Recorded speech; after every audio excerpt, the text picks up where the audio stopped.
wanted to thank you on behalf of Live Theatre for coming to our performance this evening of Our Hour. You were a fantastic audience. So give yourselves a round of applause.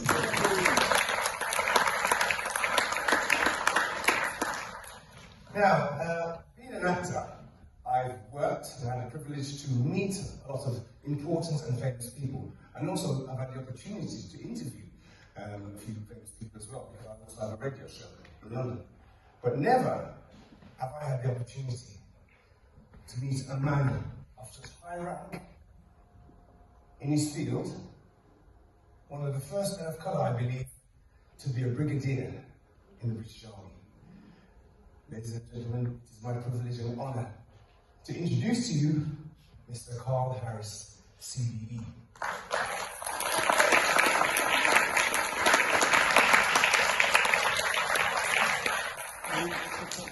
So how are you, Karl? Good, you enjoyed the show? Yeah, but very much so. So, tell us a bit about Karl. Who is Karl Harris? Where did you grow up? When did you first join the army? And how many years have you been there now? I'll start with the last question first. So, I'm in my 34th year of service in the British Army. I started at Sandhurst, so what would have been 75 years after Walter Toll was killed in action. My journey to the army actually starts, one could argue, back in the 40s. So my maternal grandfather served in the Indian Army, so they were a mixed heritage family of Christian faith. And in 1947, when India was rupturing, they left India and made England their home, Plymouth. And then my dad, aged 18, left Jamaica to join the British Army, actually with an invitation to join the Royal Navy, which astonishes me because his sea names are rubbish. But he joined the British Army, and his first unit was based in Plymouth, which is where he met my mother. And hey presto, magic happens. And mobile military life, my first 11 years was spent in Germany.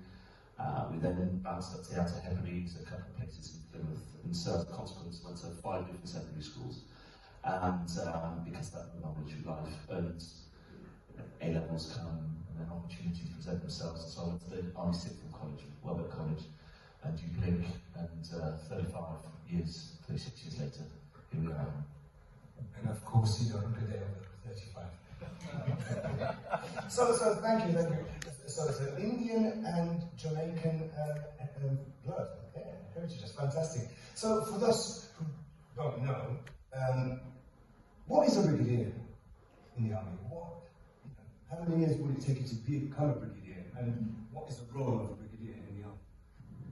Look at these big questions. So the highest ranking in the British Army is General, which we describe as 4-star maybe if we're borrowing the American sort of approach. Lieutenant General is 3-star, Major General is 2-star, Brigadier is 1-star, and below that you've got quite a succession of ranks from private soldier all the way up through. So the general staff are the most senior ranks of the British Army, required to look after custody of the army, provide orders, lead formations and the like. And supposed to bring it to life. A particular role I fulfilled, an operational role at 21 to 22 as the Deputy Commanding General of the Counter-Daesh Coalition. So you'll all be familiar with ISIS or Daesh.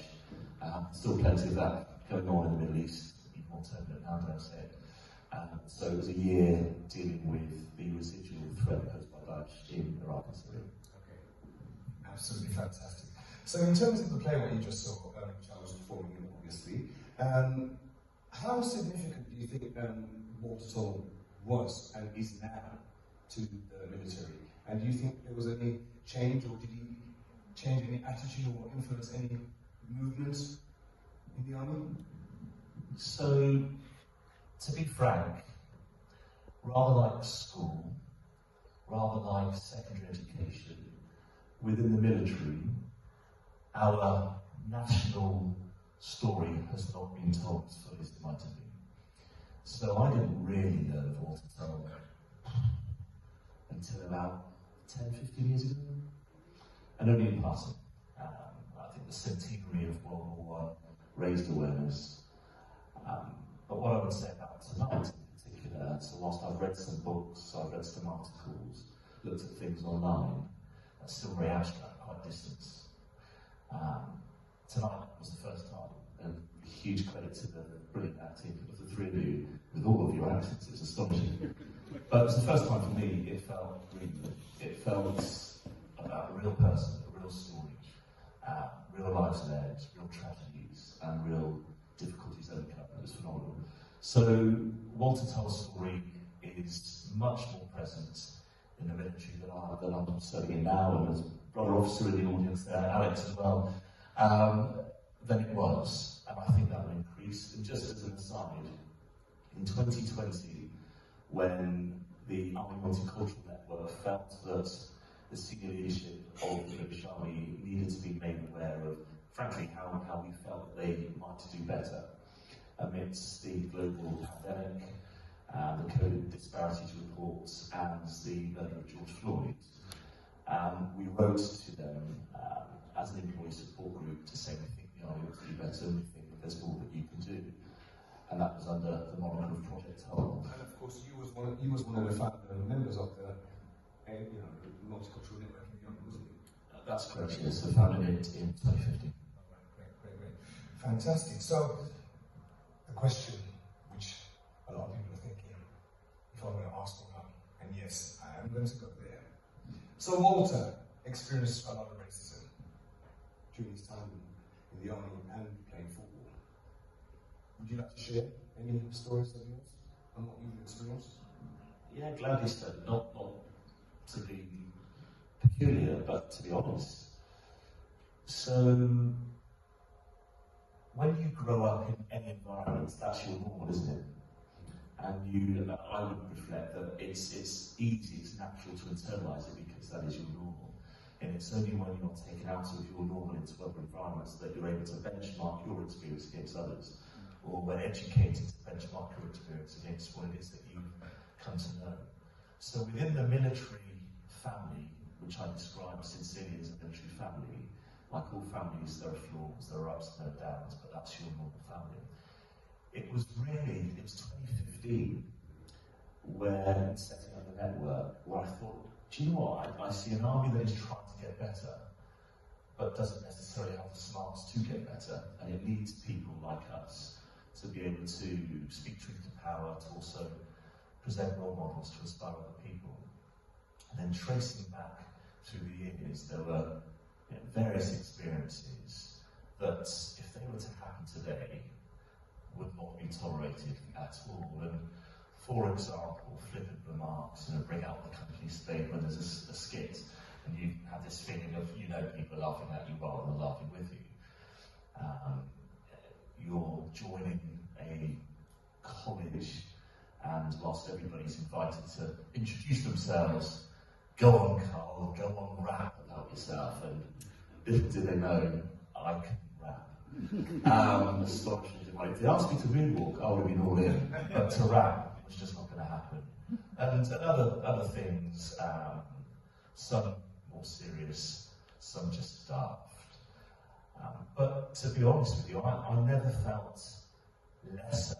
I never felt threatened by those things. I felt rather sorry for those people, and that's my own personal way. That was my own personal way of dealing with it. But then later on, the great thing about a hierarchy is the higher up you go, the more agency you've got, the more influence you can wield.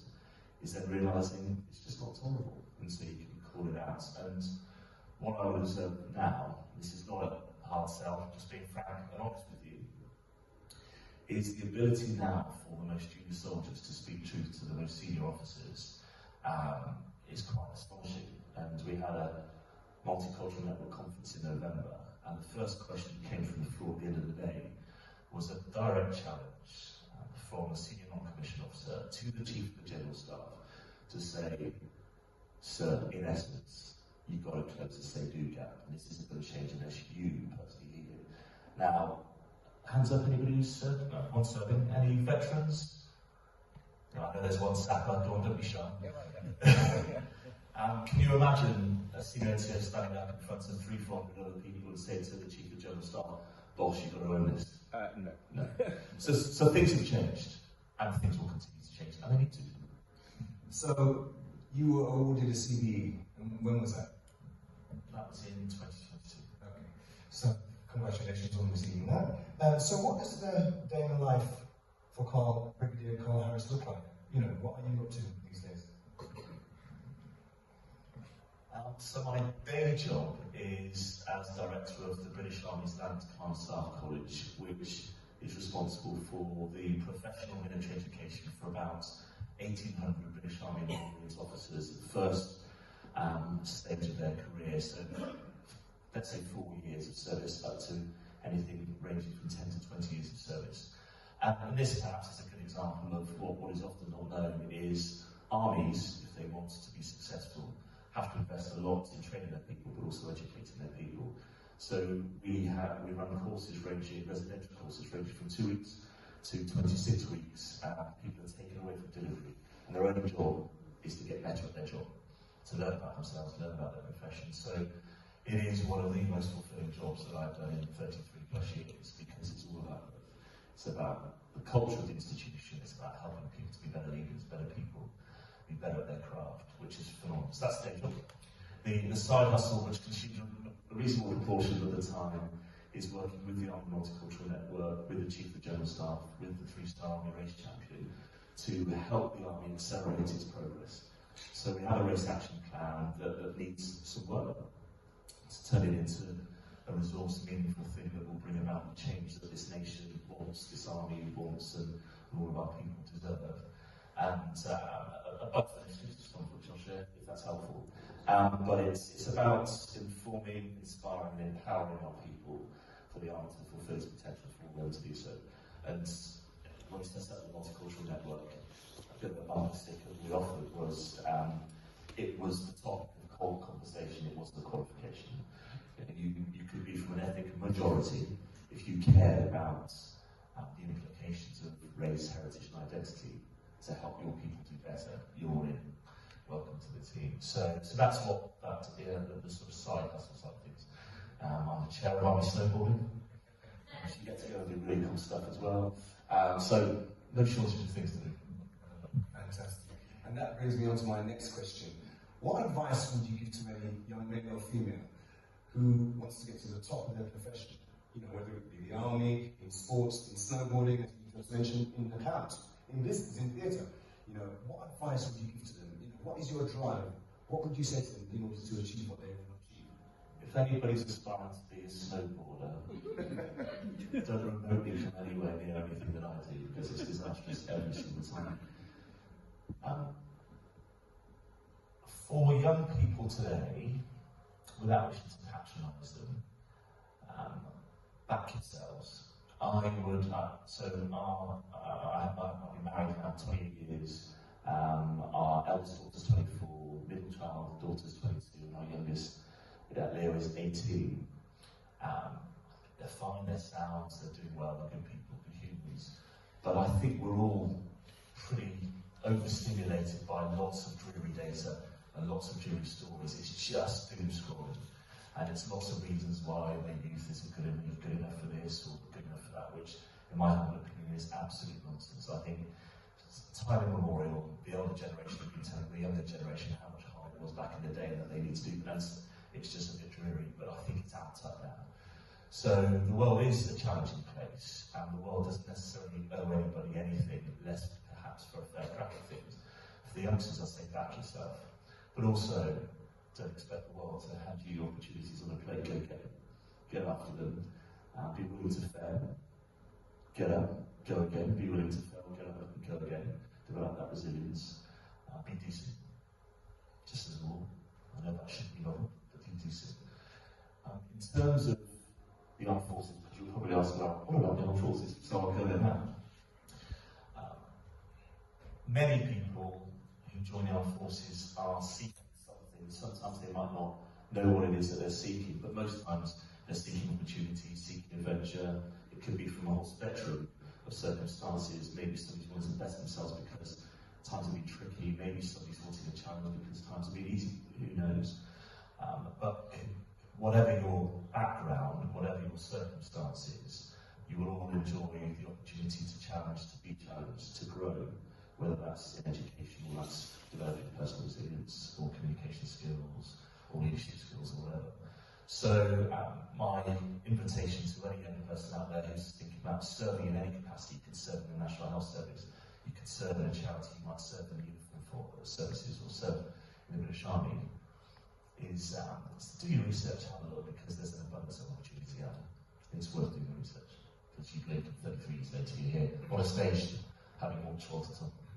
Thankfully, because of course you must have experienced losing friends and comrades throughout the years, which must have been tough for you to actually continue and move forward. And on to my last question, we may have time for 3 questions from the audience because of time.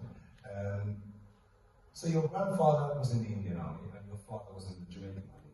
My parents are also Jamaican, so I'm proud of that. And as many more people as are also, of course.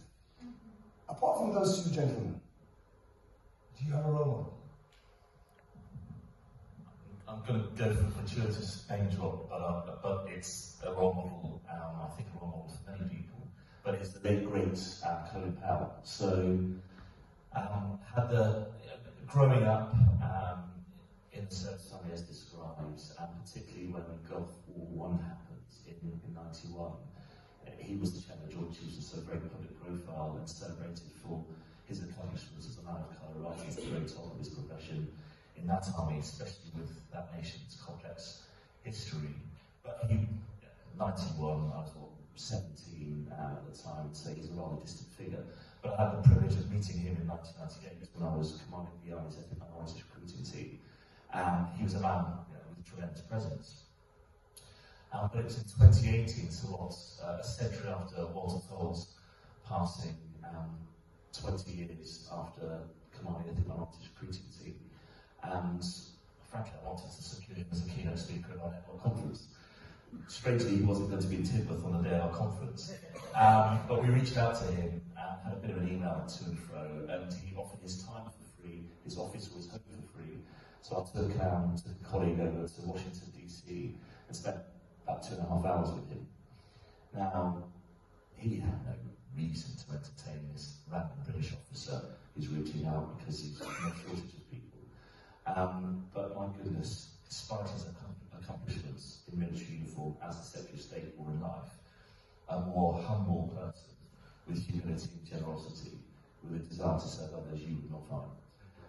He was incredible, and he was funny, he was witty, and I'll share with you one particular thing that I think spoke to the sort of person he was we were talking about people that had come before him and who had inspired him. And he talked about a memorial that was commemorated at Fort Leavenworth, one of the most historic sites. And it was a memorial to the Buffalo Soldiers. And some of you might know that history. But black soldiers who fought in the Civil War were promised land and promised freedoms that were then withdrawn from them when the American Civil War finished. So that's not the lie. But there was nothing really in the American fabric, in statues or in roads that were named or whatever to commemorate them. So he described the 10 years it took for him and others to get this memorial set up. I had the privilege of visiting Fort Leavenworth twice a year. And at the time that he was describing the horse over the waterfall and then rearing up, and then a buffalo soldier in a tunic of blue with gold buttons, he then had a bit of an emotional moment. So it was rather surreal being this far away from the great Colin Powell, but it was sincere. He cared deeply to the core of his being, and it's not necessarily how much time you've got for these things or how senior you are, it's how much heart you've got. And there was somebody with a lot of heart, and so if it's good enough for him, it's probably good enough for the rest of us to get after these sorts of things and make things better. Thank you for sharing. And do we have time for 3 questions? I have one gentleman here, one person at the back, and any third person.